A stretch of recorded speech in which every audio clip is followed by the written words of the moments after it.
आणि मंत्रिपदाची शपथ घेतेवेळी महादेव जानकर आपल्या आईसोबत उपस्थित होते। यानंतर त्यांनी काय प्रतिक्रिया दिली आहे ती आम्ही जाणून घेतली। अखेरीस महादेव जानकर कॅबिनेट मंत्री झालेले आहेत। अनेक रुसवे फुगवे झाले, अनेक ज्या चिडचिड झाली, आज अखेरीस कॅबिनेट मंत्री झाले। काही नाही, या राज्याचे मुख्यमंत्री देवेंद्र फडणवीस साहेब यांचं मी अभिनंदन करतो की त्यांनी मोका दिला आम्हाला मित्र पक्षांना। त्याबद्दल सर्व भारतीय जनता पार्टीचे प्रदेशाध्यक्ष रावसाहेब दानवे असतील, आमच्या भगिनी पंकजताई मुंडे असतील, विनोद तावडे, चंद्रकांतदादा पाटील, मुनगंटीवार साहेब या सर्व कोर कमिटीचे अभिनंदन करतो, आभार भी मानतो। आजपर्यंत बाहेरून टीका होती, आज जो जबाबदारी आलेली आहे तर कोणत्या गोष्टींची प्रायोरिटी आहे, काय तुम्ही पाहताय, कोणती जबाबदारी आहे? या राज्यातल्या शेतकऱ्यांनी जनतेनं जी आमच्यावर प्रेमानं विश्वासानं जी आमच्यावर जिम्मेदारी टाकलेली आहे ती जिम्मेदारी आणि त्यांच्या मनातलं काम करण्याचा आम्ही प्रयत्न करू।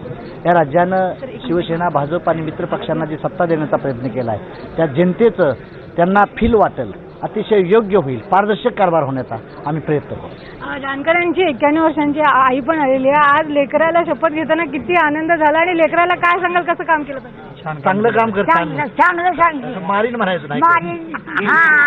आज शपथ घेताना इथे कसं वाटलं? छान वाटलं मला।